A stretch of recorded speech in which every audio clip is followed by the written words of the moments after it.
It's the Daily Talk Show, episode 810. Happy Monday, Gronks. What's happening? What's going on? How are you feeling, TJ? With the so yesterday we did the show before there were the announcements in Victoria. How are you feeling post announcement? Yeah. I mean, one thing I was out walking yesterday or Saturday afternoon. Went for a beautiful walk, just an hour. Mm-hmm. That's the rules. It was Within lovely 5Ks? though. Afternoon sun. It was one of the best weekends I reckon weather-wise we've had in 4 months. It's beautiful. And I really wanted to go and take a photo because there's like I walk along the highway, but there's a big wall that sort of is a sound barricade between the houses and the highway. And you can see just over the wall, there's one of these signs that it's a digital sign that they give updates for people driving on the highway. And I just thought that sort of the picture of, I was thinking about, think to the future, 40 years from now, a photo of a sign that says, get Have tested, you had your stay COVID home. test? Yeah. Yeah, get tested, stay home. I thought it's like that would be iconic. Like thinking back, the signs have since changed, so I can't get the photo that I wanted. But the new sign says curfew has something like 8 p.m. curfew, which is the new rule that's come in. 8 p.m. you got to be in your house. There's no one out, and they've locked it down because stage 4 restrictions have been put into place in Victoria. But not much has changed. We've been home, so it reminds me. The sign thing reminds me of when the first wave happened, and we went into lockdown. I did Alone Outside, which was a series I did on Instagram. And I woke up early every morning and I took photos, and it was that balance of I wanted to capture people outside on their own. Yeah. That's one of the main things.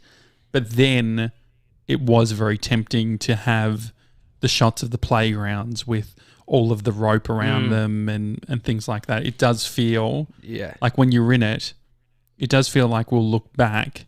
It almost feels a little bit like 9/11. Remember when 9/11 happened? Yeah. And it's like this is a moment that's changed the world forever.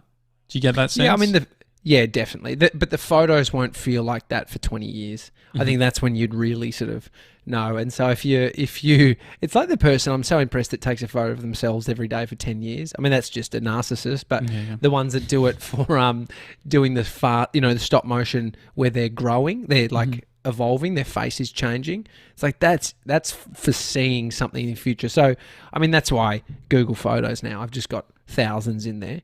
Hopefully I'll be able to look back in 10, 15 years, be like, oh, wow, remember that time? So in some ways, it's a very interesting social experiment.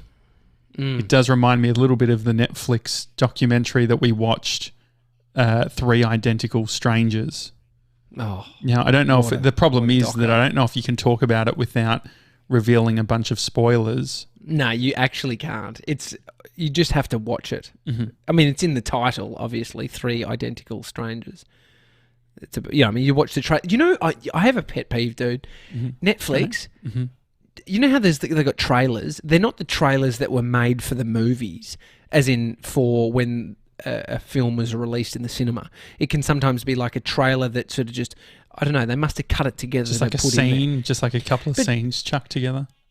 I watched this trailer and I was like, sorry, I don't need to watch the film anymore because you just fucking gave me the whole thing in 2 minutes. Yeah, it's annoying. Like legit play-by-play. And then you watch, you're like, yeah, I knew that. I hate that shit. I hate trailers. I mean, I like premise. I like understanding the premise of something. Someone's been taken. They're trying to find that person. Whatever, but not just every. Yeah. It's very easy. Yeah. Kid got taken. Guy went after them. Killed everyone. That's all you need to know. And if you love those things, love it. And so I watched Big over the weekend, which wasn't on Netflix. We're getting into the. We've gone into the ISO period where we're like, fuck, we actually need to look beyond Stan, beyond Netflix, beyond all of that other stuff and just treat yourself. Even though you're paying fucking a lot in subscriptions, you still manage to think about the movie that you want to watch that's not part of any of them.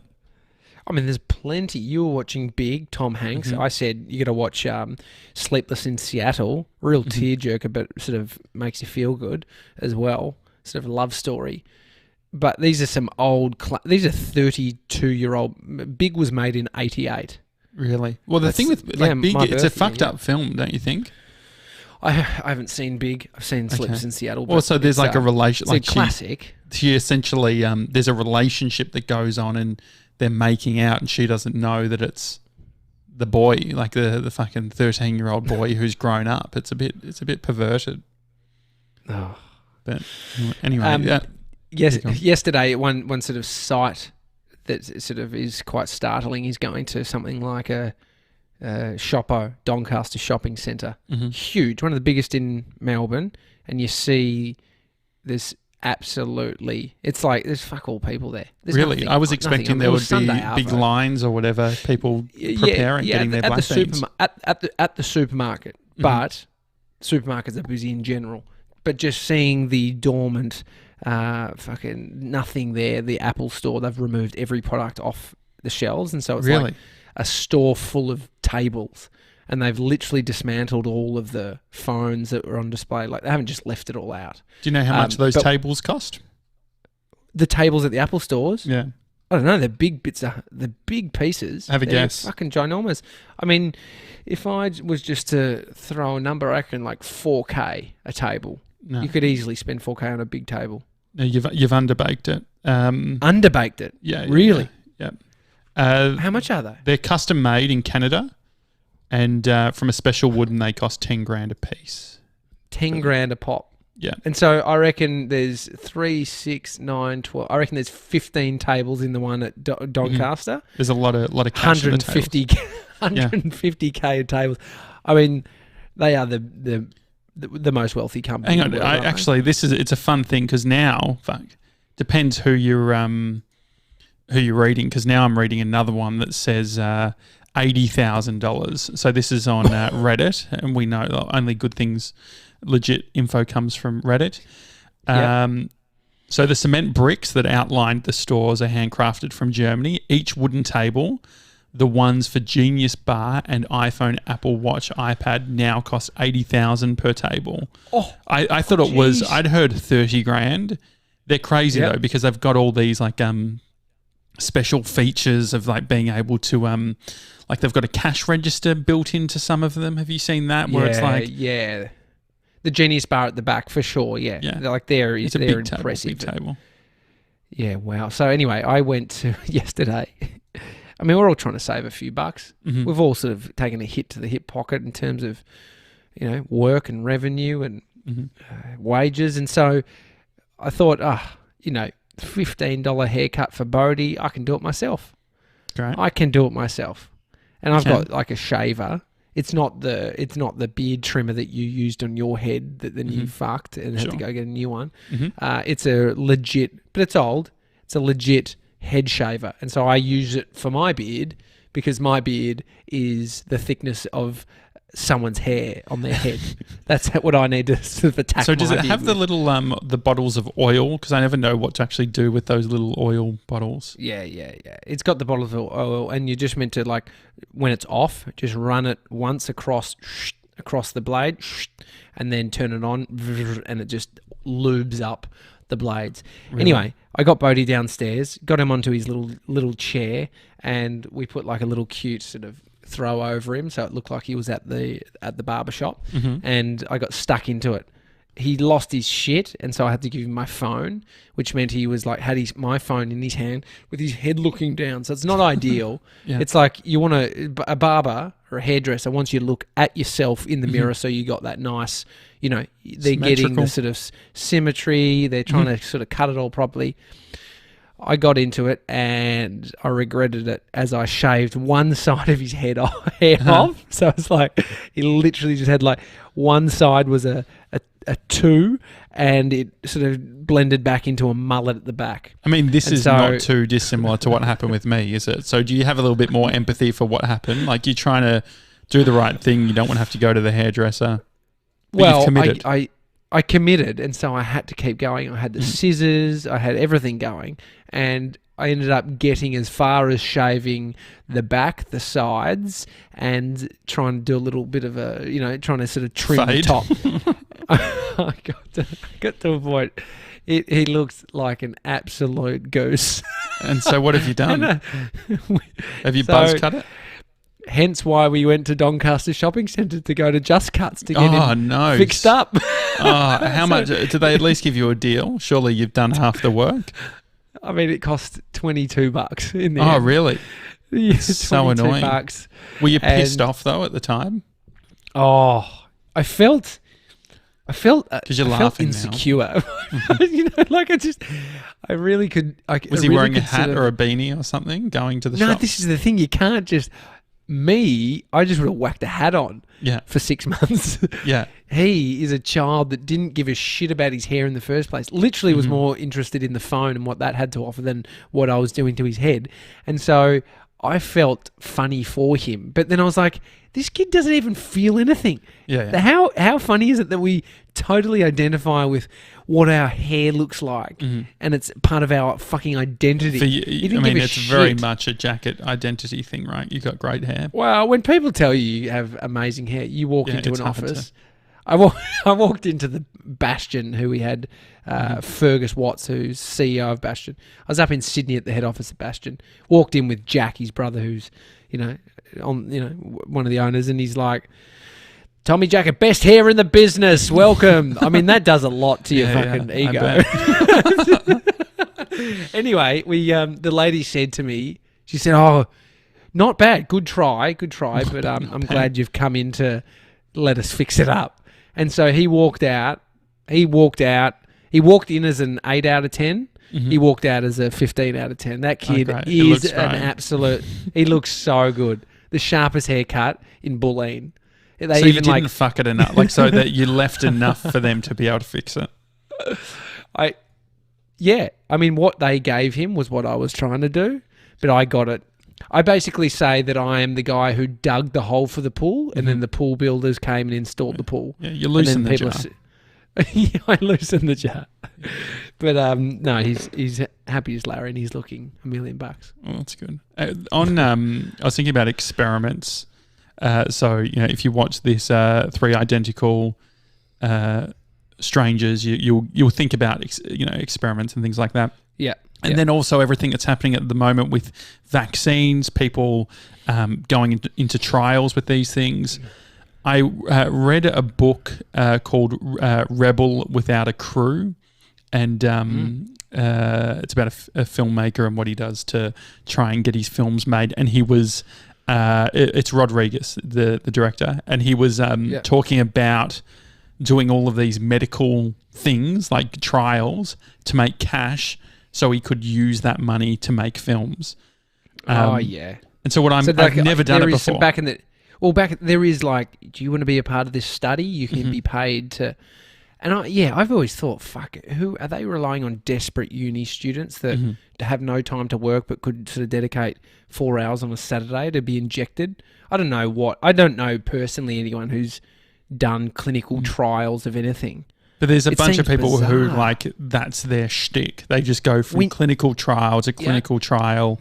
Apparently there's ones around sleeping, like if there's a bit of sleep deprivation involved. I remember hearing one where it's like you have to sleep at a university and then they wake you up every half an hour or whatever, and that's obviously you get more cash for that.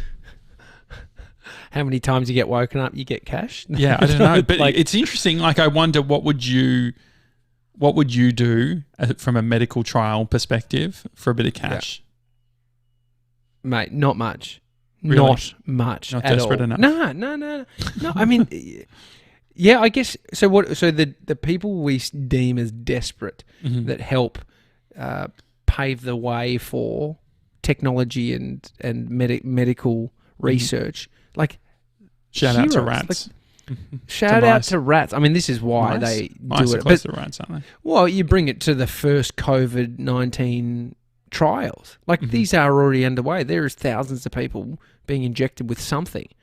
How do you you could say that the people that are desperate that need something are willing to take it, but there's also people that aren't desperate and they still do it. I mean, absolute hero. That they don't. These people don't get enough. There should be some sort of like page where it's like things that have really sort of come off, like heroes. They get awards. I wonder ones that have gone bad. How many people have died through clinical testing? Deaths due to clinical. Do you reckon? Surely, from an ethical perspective, they're only trialling 88 clinical trial volunteers died in 4 years. Here you go. At least 1,000 people who took part in clinical trials over the past 4 years. At least 1,000 people who took part in the clinical trial over the past 4 years have died, and 88 of these deaths were caused by direct side effects of trials. Ooh. The health ministry told I don't even know where this is, Rajya Sabha last week. So this must be, just trying to see whereabouts, Mumbai. Okay. So it was in India. I mean, that's pretty, anything that has a death rate to it is a bit fucked. But I mean, these people are putting themselves forward to hopefully have change. I mean, wouldn't you be like? Well, are they just desperate for cash? Partner, so desperate for cash is one thing, but then I guess if there's money involved, I don't think. Yeah, maybe not. Maybe they're not all going, this could help change the world. This is like, I need to eat.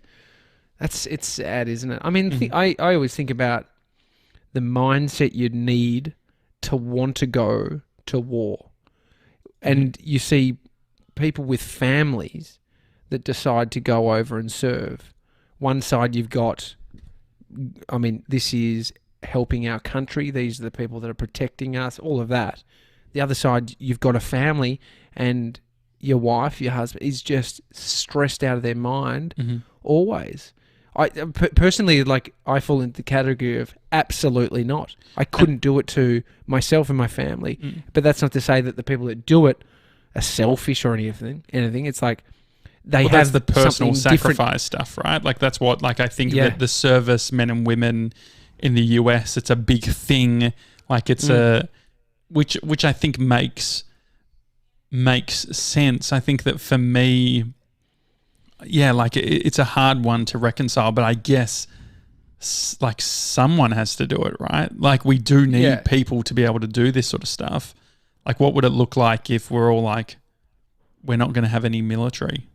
Of course. And then it is a belief system. Sacrifice.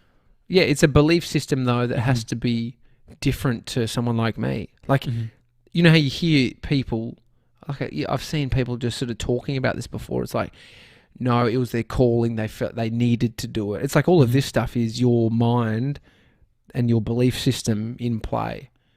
Whereas, but maybe part of it is that you are, the likelihood of dying in combat or whatever is low. Maybe that's part of it. So it's like if you knew that if you knew that you were going to die serving your country, I wonder what the likelihood. Like, so if you're going like kamikaze or whatever it was, where it's like your job is to fucking die, like what the rate of, people signing up would be. Sign-ups. But I mean, people are still signing up. I've had a bunch of mates in the military. But then do you think people see it as like from a lifestyle perspective? Because that's what I wonder, right? Like it's, and that's where maybe I don't connect enough to the personal sacrifice. And I always think of like, it's like a career. It's like, this is fucking, I get to work out all the time. I get to train. I get to be focused. I get to do all of these sorts of things. And just like working in mines or other dangerous jobs, there's a risk and reward associated with it. Yeah, I mean, I've got a mate who, my age, a year above me, that served, and he lost a few friends, right next to him. And he told me that he was young and angry when he wanted to get into it. He wanted to fucking get over there and fight. And so, I mean, that is a mindset that would serve you coping with it. Not to say it's the right mindset, but I could imagine that is one that's quite consistent across the board. Young 20-year-olds that just want to get out there and fight, or they just want to, serve their country. I mean, it's also in the family thing. So My grandfather served in World War II. But you hear back in the day, remember when people would fake their age based on wanting to serve? Yeah. And so that's culturally a different thing back then. I mean, you could look at it now. You could either say we're softer now because there's so many more people like you and I, Josh. That there's iPads. No. Yeah. All my fingers just been swiping a bit back. Yeah. But then there's the other side of it. That's people want to put themselves in the front line to protect the country. I mean, patriotism in this country isn't as prominent as the US. It seems like there's people wanting to sort of protect the US more than this country. Would you say? Yeah, you think so? I mean, just definitely. We haven't grown up with it. So if anything, now it's like patriotism for Australia is seen as regressive or something. I don't know. It's like. It's seen as like what is it, like not open-minded potentially, or it's interesting. Regressive is like an interesting way of describing it, because like there are a bunch of I mean that's how it's sort of like, it feels like it can be there's a bit of dogma to it maybe, so it's like you only see these things a certain way, and so your life and your experience and your worldview is coloured by patriotism or nationalism or these types of things, which then how can you have empathy for, say, the stuff that's like with Mexico? Like, it makes a lot of sense to build a wall when you are thinking that you're number one and like you need to protect it at any cost. Keep out. Yeah. In something a little bit more absurd, did you hear was described as appalling Melbourne person fined after driving 320 kilometres for a Big Mac? You reckon they legit got pulled over and said, I'm just on my way to Maccas in fucking Wodonga, or wherever it was, Wangaratta? I feel like this is a great marketing ploy. I'm not saying that McDonald's... you can't hypothesize with anything because everyone takes everything literally. But I'm not saying McDonald's did that, but imagine like a Red Rooster. Maybe Red Rooster could potentially set up a situation where they get someone to travel very far. So, for instance, it could be going to, or like maybe there's, for instance, what about Rami? What's Rami's restaurant called? Oh. I've gone blank. We had Rami on the show. It was called... It still is called... I'm just trying to have a look. Riche's. God. Riche's, yeah. So I reckon Rami, for instance, being a restaurant owner, like what about he gets someone like us to go to the border of New South Wales and say that we're just really craving Riche's, which is only in New South Wales. Yes. So I mean, it's a good marketing technique. Yeah. I guess you what's the extent of the fine? It's a $10,000 fine, or low end $1,650, or they tell you to turn around and go home. Right now, it'd be up the 10,000 area. Like they're over stupid gronks. I mean, this is the thing. The trade. So people who streak, or say Vitali, who is a YouTuber, he actually went to Brazil to the World Cup. He paid for a ticket and he streaked, ran out on the field because he knew the clout and the fame that would come out of that. But I mean, that's going, okay, I'm up for a fine and I'm probably making money from this video on YouTube. And so I'm going to wear the cost of it, which is, a punt, but it's like, it's just a budget for a video, isn't it? He's just set out the budget, flights, accommodation, and fine. Yeah, I mean, the funny thing is that there'd be people slamming this person, and there's been, I don't agree with what's happening at the moment with, like, I went on news.com.au and they had the two girls, the photos of them who went to Queensland or whatever. There is that sense of publicly, I think that we are promoting the public shaming of people as a mechanism to get people to do the right thing. But but I just wonder whether it is extremely destructive to just like if you think about like mental health, I feel like there's this overarching mental health. So there's like your individual mental health, and then there's like the health of the public as a whole. And I feel like some of these things that are happening right now, the anger and the unwillingness, I guess, to understand is very strong at the moment, because everyone's just seeing their personal situation and they're saying, okay, based on what I have, what I've done, the sacrifices that I've made, they're judging people based on that, where we're not really clear. Like, we don't know everyone's circumstance. I mean, shame is a powerful emotion, and one that I don't think should be just thrown onto people or just used as some leverage against an individual. I mean, there's one thing. I mean, this is just moral. It's a moral dilemma. And watching Three Identical Strangers, I felt this torn moral. It was a moral dilemma. It was the perfect explanation of it. It's like, when you watch it, you'll know. But for even this, it's like someone doing the wrong thing, clearly breaking the law when they knew it wasn't, so deceptive. And then the other side of like using them as the example, which is bringing a heap of shame to an individual. And we don't want individual, like, I don't think as a society it's like what is a go-to. We don't want people to just be walking around feeling shame all the time about do you think that there is shame is the thing? Like, I feel like the interactions that I've had with people lately, there's been so much shame in everything, whether it's like how they're feeling or what they're projecting, or it's like there's a level of maybe everyone thinks that everyone should be holding everyone else to account with certain things, or like there is this external looking thing where it's like, let's see what everyone else, like, because everyone's in their cocoon, they're then looking outwards and making judgment calls on everyone else. Yeah. Do you feel that? Like, what do you think the tone? Like, what is the tone? Like, if you were to, it's very hard because we're in it. But what's the tone right now, specifically in Victoria? Do you think the tone of individuals across the board? Yeah, so I think it's like the public sentiment, public tone. But then look at it, like, what sort of conversations? What have you learnt from the conversations that you're having with people at the moment? Yeah, anger, blame. Out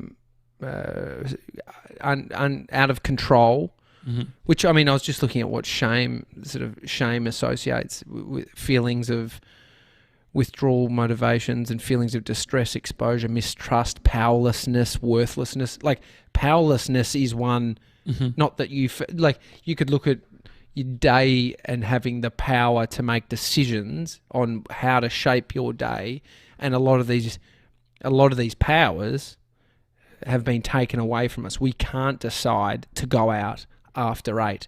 And so from conversations I've had, there's been anger, there's been all of these things. I mean, we spoke about it last week, which is funny because it's probably more relevant this week, and controlling your controllables. I mean, I think we're really going to get a good understanding of that now, because the benefit of the anger is so disempowering. I don't think power is within anger, especially when you can't channel it to something. You know, you could say a fighter who channels his anger into the ring is when it really is put to good use. But it's still a powerful, highly emotive emotion. Like, it's controlling. And so how can you drop back? That's where I've had some conversations where people are very frustrated. So there's that saying where it's like a misery loves company. If you were to take that misery loves company and apply it to what's happening now, does it resonate, or do you think that there's something in that? Oh, I mean, if it's just if you've got something in common could be that you are angry, and so then two people that are angry about the situation. But do two people angry, like, because what I wonder is it's like two angry people it doesn't like cancel it out and mean that it's happy. It just like doubles the anger, doesn't it? No, I know. Yeah, I don't know if it leads anywhere or if it brings any solution to anything. And so then like I wonder the part of for me, I'm like no disrespect to anyone, but I don't know if I'm willing to enter in to it. Like I don't know. Like I think I'm past the stage of entering into the anger, because like I think that it's almost you feel like you need to. So you're hearing someone being distressed about something, and you're trying to empathize or trying to understand. But then there's also the reality of like if you're not feeling that, how do you sort of protect where you're sitting emotionally so that you don't enter into that world? Yeah, I mean, anger is a coping mechanism that is, could be produced instantly as a response, and you couldn't even catch it, and you don't even realize it, and then you're just in the middle of it. Or it could be like I've had a lot of anger in my life. I think when I was younger, as a coping mechanism. But then, so if you have someone like I don't think you don't get anger in the traditional sense. You blow up, but I don't think anger is like a coping mechanism of yours. And so, well, maybe the conversation between someone like you and someone who's angry is not good for either parties. Yeah, the angry person isn't getting anything from you, and they're still feeling that feeling, and then you're feeling a different one. And so, yeah, I mean, think about that as a concept of two people with these kind of feelings in this time. There's going to be so many clashes, and so people are going to be walking out of their day thinking, "Fuck, I had the worst interaction with blah blah blah." And so, what about like if you didn't enter in? So, what I think that one thing that maybe a lot of people can relate to is it's like, have you had a conversation in the last week where a person came to you with a certain emotion, a certain feeling, and you felt in that moment that you either needed to enter into it, and I think that's like the default is it's like someone comes to you. So say if you're in a car and someone like holds down their horn, that makes you they've transferred a feeling that they have over to you, and then you have some sort of response. You have it like an act, like if someone fucking holding their horn down, I can't help but have a feeling. And so how do we have empathy for people, but also not allow their emotional situation sort of rub off onto us? Yeah, I think it's a challenge. It's a level of awareness that is hard to get to, like because the emotion will arise. It will be the reaction. I think it's very far down the line where you've got to a point where you've removed a emotional response. But because I think we are going to have emotional responses. You fucking break something of your own, drop a glass and it's going to smash and it will instantly give you a reaction. I don't think you get to a point where you're just like, it was what it was. And so once it arises, it's what you do with it, because you don't need to enter into it. So you could blow up in the car and then go, okay, there it is. Hello. And so then thanks for coming. So is social media, or those like every single post and every single caption, whether it's good, bad, or indifferent, it is someone projecting an emotional state. So even if we do something like the daily talk show, how we're going, we're celebrating, we have transferred our happy emotion or our celebration onto everyone else. And so then if you think about like if you think about a news feed on social media, we are having the equivalent of like hundreds of cars tooting their horns, and we're like reacting and responding. It's like when you have it, like you can only have, one car in front of you in a lane, right? Or you can't have that many cars around you that you can actually be taking control of or responsibility for from like how you're feeling. Whereas like this is like you're zoomed out and all of a sudden you are responsible or you feel the effect of every single one of these cars and what every single one of them's doing. Oh yeah. And so that's what I wonder with from a social media perspective. I think there's a piece of work that I've done in starting to reset and identify. It's like the screen time stuff. I haven't worked out exactly what it looks like yet, but it's like, man, when I when I went away or whatever, when I was overseas for 4 months, I actually didn't talk to, like, it was just Bree and I was doing the show with you, but it's like you don't actually you don't talk to that many people day to day, and then you come back and not much has changed. And I think for me, it's like there's definitely a simplification for my own mental health, where it's like I think that you can feel responsible for, if you follow 1,000 people, all of a sudden, like how many times do you, like, you've met someone, you follow them on Instagram, and now all of a sudden you're entering into how they feel about how Dan Andrews is doing, or how, like, what we should be doing. And so it's like, for me, it's nothing personal, but I reckon I'm someone who is highly sensitive to that stuff. And I probably... go on. And think about the operating system, so the normal operating system that is manifested based on what you've just said, all the input from every person, whether you're friends with them or not, your social media friends, that becomes a normal. And so it is a challenge to pull yourself out of that, because it is requiring a different...